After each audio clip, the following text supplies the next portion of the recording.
নমস্কাৰ আপোনালোক সকলোকে পুনৰবাৰ আপোন চৰ্চৰ অন্য এটা ভিডিঅ'লৈ স্বাগতম জনাইছো। বৰ্তমান সময়ত দুজন ধৰ্মগুৰু গৈছে বিদেশ ভ্ৰমণ কৰিবৰ কাৰণে। এজন হৈ গৈছে কৃষ্ণগুৰুৰ সেৱাশ্ৰমৰ প্ৰভু প্ৰেমানন্দ আৰু অন্য এজন হৈছে আউনীআটী সত্ৰৰ সত্ৰাধিকাৰ। দুয়োজনেই বৰ্তমান সময়ত বিদেশ ভ্ৰমণ কৰিবলৈ গৈছে। এজন গৈছে লণ্ডনলৈ। কিন্তু দুয়োজনৰ পৰিৱৰ্তে কেৱল কৃষ্ণগুৰুৰ সেৱাশ্ৰমৰ প্ৰভু প্ৰেমানন্দহে বৰ্তমান সময়ত বিতৰ্কৰ মাজলৈ আহিছে। কিন্তু আউনীআটী সত্ৰৰ সত্ৰাধিকাৰ বিতৰ্কলৈ অহা নাই, কিন্তু দুয়োজনেই গৈছে বিদেশ ভ্ৰমণৰ কাৰণে। তো কিয় কেৱল কৃষ্ণগুৰুৰ প্ৰেমানন্দ প্ৰভুৰহে বিতৰ্ক হৈছে, কিয় আউনীআটী সত্ৰৰ সত্ৰাধিকাৰৰ বিতৰ্ক হোৱা নাই, এই সম্পৰ্কে আজিৰ এই ভিডিঅ'টোত আপোনালোকক এ টু জেড ডিটেইলছত জনাম। ভিডিঅ'টো প্ৰথমৰ পৰা শেষলৈকে চাই থাকিব। মই শ্ৰী প্ৰাঞ্জল গগৈ, আপোনালোকে চাই আছে আপোন চৰ্চ। আহক আৰম্ভ কৰোঁ আজিৰ ভিডিঅ'। বিদেশ ভ্ৰমণত বৰ্তমান সময়ত ব্যস্ত হৈ আছে কৃষ্ণগুৰু সেৱাশ্ৰমৰ প্ৰভু প্ৰেমানন্দ। তেখেতৰ পৰিয়ালৰ সৈতে বিদেশ ভ্ৰমণ কৰিবলৈ গৈছে। কিন্তু এই সম্পৰ্কত যেতিয়া নেকি তেওঁলোকৰ কেন্দ্ৰীয় পৰিচালনা সমিতিক সোধা গৈছিলে, তেওঁলোকে কৈছে যে এইটো বিতৰ্ক কৰাৰ কথাই নাহে। তেখেতে বিদেশলৈ এয়াই প্ৰথম নহয়, ইয়াৰ পূৰ্বেও তেখেতে বিদেশলৈ গৈছে আৰু তেখেতে বিদেশত থকা আমাৰ ভক্তসকলৰ মাজত ধৰ্ম প্ৰচাৰৰ অৰ্থে তেখেতে গৈছে। গতিকে এইটো বিতৰ্ক কৰাৰ বা এইটো চৰ্চা কৰাৰ বিষয়ে নহয়। কিন্তু মই ভাবোঁ মানুহে হয়তো তেখেতৰ ধৰ্ম প্ৰচাৰক লৈ বিতৰ্ক কৰা নাই, কৃষ্ণগুৰু ধৰ্মটোক লৈ মানুহে বিতৰ্ক কৰা নাই, বিতৰ্ক কৰিছে তেখেতৰ সাজ পোছাকক লৈ। তেখেতে পৰিধান কৰিছে অত্যাধুনিক দামী দামী সাজ পোছাক। তেখেতৰ পুত্ৰ কন্যা আৰু পত্নীৰ ওচৰত দেখিবলৈ পোৱা গৈছে দামী দামী বেগ, দামী দামী চশমা, আৰু সেই বস্তুটোক লৈহে হয়তো মানুহে, মই ভাবোঁ, বিতৰ্ক কৰিছে। কৃষ্ণগুৰু ধৰ্ম, কৃষ্ণগুৰু সেৱাশ্ৰম, এই দুয়োটা বস্তু হয়তো মানুহে চাগে বিতৰ্কৰ আওতালৈ অনা নাই। সেইটো মই ভাবোঁ। আপুনি কি ভাবে সেইটো কমেণ্ট ছেকশ্যনত জনাব। কিন্তু বিদেশ ভ্ৰমণততো আউনীআটী সত্ৰৰ সত্ৰাধিকাৰো গৈছে। কেৱল প্ৰেমানন্দ প্ৰভুৰেই বিতৰ্ক কিয়? কেৱল প্ৰেমানন্দ প্ৰভুক কিয় বিতৰ্কৰ আওতালৈ অনা হৈছে? তো ইয়াৰ উত্তৰ যদি আপোনালোকক স্পষ্টকৈ দিবলৈ যাওঁ, তেনেহ'লে আপোনালোকে এই দুইখন ফটো চাব লাগিব। যি দুখন ফটোত এফালে আছে প্ৰেমানন্দ প্ৰভু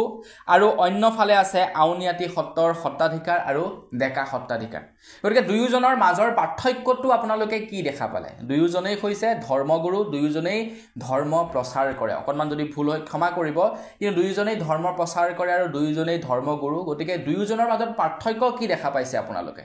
গতিকে বিতৰ্ক কাক লৈ হৈছে? বিতৰ্ক বিদেশ ভ্ৰমণক লৈ বা বিতৰ্ক ধৰ্মক লৈ নহয়, বিতৰ্ক হৈছে সাজ পোছাকক লৈ। যিসকলে নেকি অসমত থকাৰ অৱস্থাত খুব সুন্দৰকৈ তিনিবস্ত্ৰ পৰিধান কৰি তেওঁলোকে ধৰ্ম প্ৰচাৰ কৰে, সেইজন গুৰুৱে বৰ্তমান সময়ত পৰিয়ালৰ সৈতে বিদেশত গৈ দামী লং পেণ্ট বা দামী জোতা পৰিধান কৰি তেওঁলোকে ধৰ্ম প্ৰচাৰ কৰি তেওঁলোকে বিদেশ ভ্ৰমণ কৰি আছে। গতিকে কোনটোত বিতৰ্ক হৈছে? সাজ পোছাকক লৈ। তো আপোনালোকক বিতৰ্কৰ মাজলৈ লৈ যোৱাৰ আগতেই অকণমান কৃষ্ণগুৰুৰ বিষয়ে কৈ ল'ব বিচাৰোঁ যে একজেক্টলি কৃষ্ণগুৰু কেতিয়াৰ পৰা জন্ম হয়, কৃষ্ণগুৰুৰ আচল তেওঁলোকৰ লক্ষ্য উদ্দেশ্য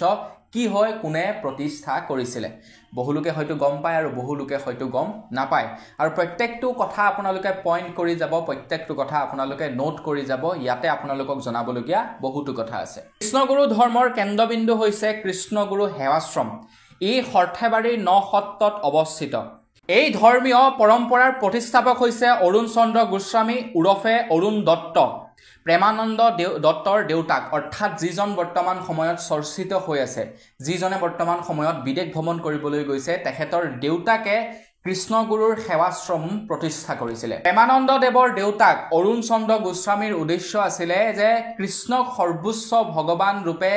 জ্ঞান কৰি আমি ভগৱানৰ প্ৰচাৰ কৰি যোৱা বা ভগৱানৰ সেৱা কৰি যোৱা। এইখিনিতে মন কৰিবলগীয়া কথাটো হৈ গ'ল যে অৰুণ চন্দ্ৰ গোস্বামীয়ে কৃষ্ণক সৰ্বোচ্চ বুলি জ্ঞান কৰি বা মানুহক কৃষ্ণই যে সৰ্বোচ্চ, ইয়াতকৈ আৰু বেলেগ কোনো নাই, কৃষ্ণতকৈ আৰু বেলেগ কোনো নাই, তো সেই বস্তুটো বুজাবৰ কাৰণে হয়তো সেই ধৰ্মৰ তেখেতে প্ৰচাৰ চলাইছিলে। কিন্তু অৰুণ চন্দ্ৰ গোস্বামীৰ যিসকল শৰণ লোৱা ব্যক্তি আছিলে, সেইসকল অনুৰাগীয়ে অৰুণ চন্দ্ৰ গোস্বামী আৰু বৰ্তমান প্ৰেমানন্দ দেৱক তেখেতলোকে ভগৱান ৰূপে বিশ্বাস কৰিছিলে তেওঁলোকে কৈছে বা কৃষ্ণগুৰুৰ যিসকল শৰণ লোৱা ব্যক্তি তেওঁলোকে বিশ্বাস কৰে যে প্ৰেমানন্দ বা অৰুণ চন্দ্ৰ হৈছে ভগৱানৰ এটা অৱতাৰ কৃষ্ণগুৰু ফাউণ্ডেশ্যনৰ এখন বিশ্ববিদ্যালয়ও আছে সেই বিশ্ববিদ্যালয়খন স্থাপন কৰা হয় 2017 চনৰ 9 মাৰ্চ তাৰিখৰ দিনাখন মই বাৰু তেওঁলোকৰ সৰ্থেবাৰীৰ সেৱাশ্ৰমলৈ আজিলৈকে গৈ পোৱা নাই যিসকল লোকে নেকি তেওঁলোকৰ শৰণ লোৱা ব্যক্তিয়ে সেৱাশ্ৰমলৈ গৈছে তেওঁলোকে কৈছে যে সেৱাশ্ৰমৰ জৰিয়তে বহুতো ভাল কাম কৰা গৈছে ধৰ্মৰ ওপৰতেই হওক বা মানুহৰ মাজত একতা বৃদ্ধি কৰিবৰ কাৰণেই হওক বা শিক্ষা দীক্ষা সকলো ফালে যথেষ্ট পৰিমাণৰ কাম কৰিছে শ্ৰীমন্ত শংকৰদেৱেও ধৰ্ম প্ৰচাৰ কৰিছিলে শ্ৰীমন্ত শংকৰদেৱেও ধৰ্ম প্ৰচাৰ কৰাৰ সময়ত বহু ঠাইত তেখেতে সত্ৰ স্থাপন কৰিছিলে তেখেতে ধৰ্ম প্ৰচাৰ কৰি সকলোকে একতাৰ জৰিৰে বান্ধিবলৈ যত্ন কৰিছিলে কিন্তু সেই সময়তেই কৃষ্ণগুৰুক সাপোৰ্ট কৰা সকলে আৰু কৃষ্ণগুৰুৰ যিসকল নেকি বিৰোধিতা আছে তেওঁলোকে বিভিন্ন মতভেদ বৰ্তমান সময়ত প্ৰকাশ কৰিছে কিছু লোকে এনে ধৰণৰ কৈছে যে শংকৰদেৱেওতো ধৰ্ম প্ৰচাৰ কৰিছিলে তো তোমালোকে শ্ৰীমন্ত শংকৰদেৱক গুৰু বুলি পূজ্য কৰা বা তোমালোকে শ্ৰীমন্ত শংকৰদেৱক ভগৱান বুলি তোমালোকে পূজা কৰা কিন্তু তাৰ বিপৰীতে যেতিয়া কৃষ্ণগুৰুৱে প্ৰেমানন্দ প্ৰভুক ভগৱান ৰূপে তেওঁলোকে পূজা কৰে তো তোমালোকৰ প্ৰবলেম কিয় হয় তাত তোমালোকৰ প্ৰবলেম কিয় আহি পৰে এনে ধৰণৰ বহু ধৰণৰ যুক্তি দৰ্শাইছে আৰু ফেসবুক বা সোশ্যাল মিডিয়াত যেতিয়া নেকি কিবা এটা বস্তু ভাইৰেল হয় সাপোৰ্ট কৰা সকলে এটা যুক্তি দিয়ে আৰু লগতে যিসকলে বিৰোধিতা কৰে তেওঁলোকে কিছু যুক্তি দৰ্শায় এতিয়া এই ফটোকপি আপোনালোকে চাওক ওপৰৰ ফটোকপিত আছে আমাৰ শ্ৰীমন্ত শংকৰদেৱ আৰু তলৰ ফটোকপিত আছে প্ৰেমানন্দ প্ৰভু এটা দুয়োজনৰ মাজত পাৰ্থক্য কি দেখা পালে আপোনালোকে হেইটো কমেন্ট সেকশনত জনাই থৈ যাব এটা ব্যাক টু বিতৰ্কৰ মাজলৈ এতিয়া আকৌ এবাৰ ঘূৰি যাব বিচাৰিছো তো এই বিতৰ্কৰ মাজতেই সাংস্কৃতিক মহাসভাৰ প্ৰেসিডেন্ট তথা অসম পুলিচত কৰ্মৰতভাৱে থকা পবিত্ৰ কুমাৰ শৰ্মাই এটা তথ্য দাঙি ধৰিছে তেখেতে কৈছে যে প্ৰেমানন্দ দেৱৰ দেউতাক প্ৰথমে হেনো গৰুচোৰ আছিলে তাৰ পাছত আৰক্ষীৰ জালত তাৰ পাছত তেখেতে মায়ঙত গৈ মানুহৰ ঘৰত হালুৱা আছিলে বুলি পবিত্ৰ কুমাৰ শৰ্মা নামৰ ব্যক্তিজনে তথ্য দাঙি ধৰিছে এতিয়া তেখেতৰ মতে প্ৰেমানন্দ দেৱৰ দেউতাক এসময়ত হেনো গৰুচুৰ কৰিছিলে জেলত গৈছিলে জেল হাজতলৈ গৈছিলে আৰু তাৰ পাছত তেখেতে মায়ঙত গৈ হালুৱা আছিলে আৰু তাৰ পাছত আহি তেখেতে কেনেবাকৈ হৈ গল কৃষ্ণগুৰুৰ ধৰ্ম প্ৰচাৰক বা তেখেত এজন হৈ গল ভগৱান তো তাৰ পাছতেই আকৌ তেখেতক উত্তৰ দি কৃষ্ণগুৰুৰ এজন ধৰ্ম প্ৰচাৰক এজন শিষ্যই কৈছে তেখেতে কৈছে যে 12 বছৰ ধ্যান কৰিছে তেখেতে 12 বছৰ ধ্যান কৰি এই জ্ঞান অৰ্জন কৰিছে আৰু তাৰ পাছত মানুহৰ মাজত এই জ্ঞানসমূহ বিলাইছে সকলোকে একতাৰ জৰিৰে বৰ্তমান সময়ত বান্ধি থৈছে বৰ্তমান সময়ত দুয়োটা ফয়দৰ মাজত বাক বিতৰ্ক চলি আছে এটাই সাপোৰ্ট কৰিছে আন এটাই আকৌ বিৰোধিতা কৰিছে আপুনি কোনটো পাৰ্টিত আছে সাপোৰ্টত নে এগেইনষ্টত কমেন্ট সেকশনত জনাব বৰ্তমান সময়ত আপোনালোকে আমাৰ ভাৰতত বৰ্ষত যদি চাবলৈ যায় তেনেহলে হাজাৰতকৈও অধিক আপোনালোকে ধৰ্মৰ শাখা লাভ কৰিব কেৱল আমাৰ অসমৰ কথাই যদি কওঁ আমাৰ অসমতো হয়তো বিচাৰিলে চাগে 10টাৰ অধিক আপোনালোকে ধৰ্ম লাভ কৰিব যেনে এক নাম ভাগৱতী সংঘ বুলি আছে কৃষ্ণগুৰু হৈ গল শ্ৰীমন্ত শংকৰদেৱ সংঘ হৈ গল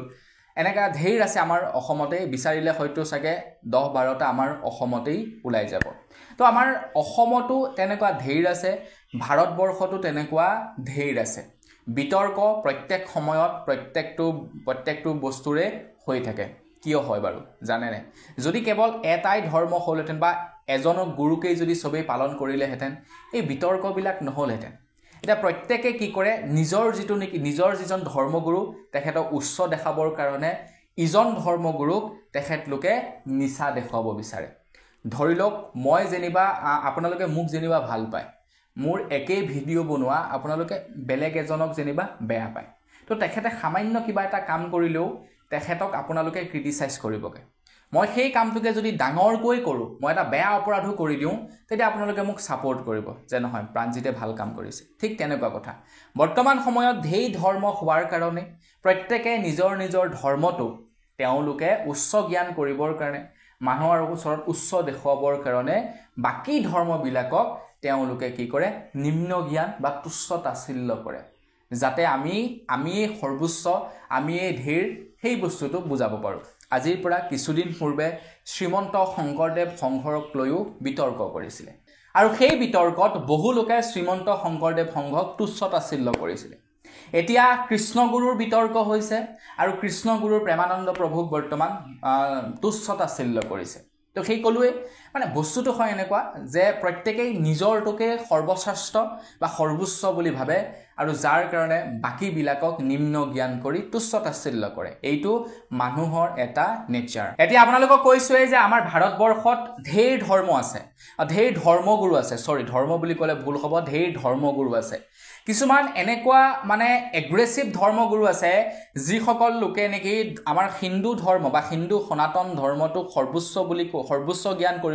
কৰিবলৈ গৈ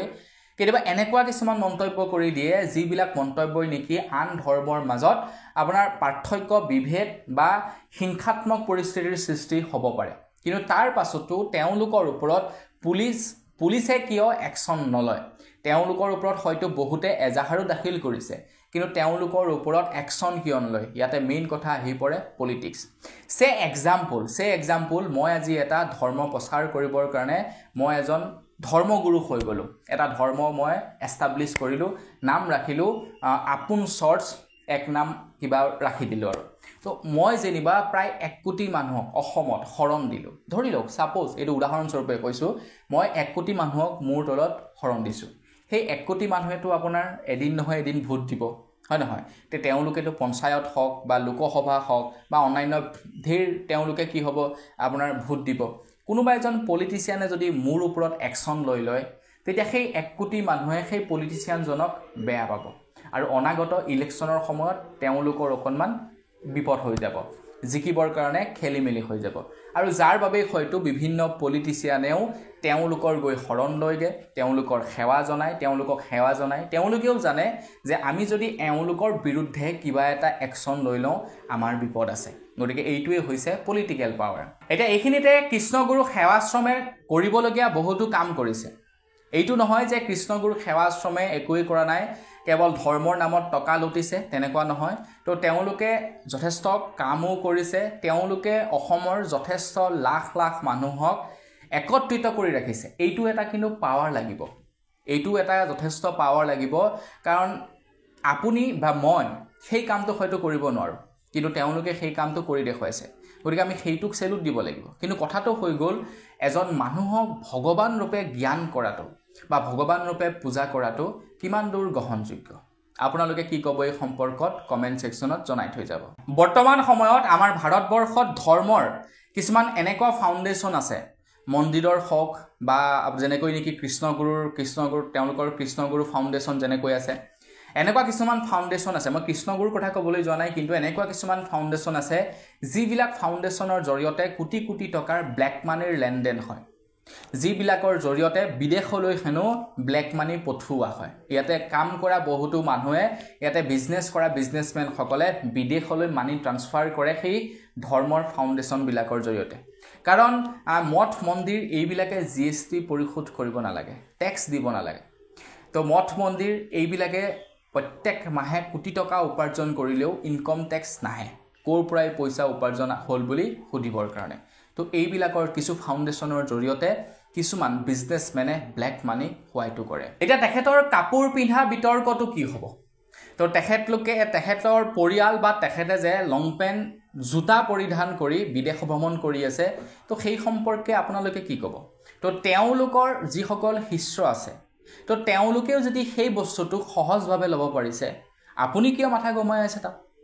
আপুনি মাথা গমাবলগীয়া কাৰণেই নাই নহয় জানো না আপোনালোকে কৃষ্ণগুৰুৰ দীক্ষা লৈছে না আপোনালোকে কৃষ্ণগুৰুক ছাপোৰ্ট কৰে না আপোনালোকে তেখেতলোকৰ ভক্ত তো তেখেতলোকে যি কৰিছে কৰি থাকক তো তেখেতলোকৰ যদি শিষ্যসকলে সেই বস্তুটো সহজভাৱে ল'ব পাৰিছে তেখেতলোকৰ ভগৱানে যদি লং পেণ্ট পিন্ধা বস্তুটোত তেওঁলোকৰ কোনো ধৰণৰ আপত্তি নাই তেন্তে মই ভাবোঁ আমিও সেই বস্তুটোত আপত্তি কৰিব নালাগে কি কৰে তেওঁলোকে কৰি থাকক সেই পৰ্যায়লৈকে কৰি থাকক যেতিয়ালৈকে নেকি সেই বস্তুটোৱে সমাজৰ ক্ষতি নকৰে তো আজিৰ ভিডিঅ'টো অলপ বেছিয়ে দীঘল হৈ গ'ল তো ভিডিঅ'টো এইখিনিতে সামৰণি মাৰিছোঁ তো মই আপোনালোকক সকলোবিলাক মানে চাৰিও দিশৰ কথাবিলাক আপোনালোকক জনাবলৈ বিচাৰিলোঁ কৃষ্ণগুৰুৰ বিষয়ে।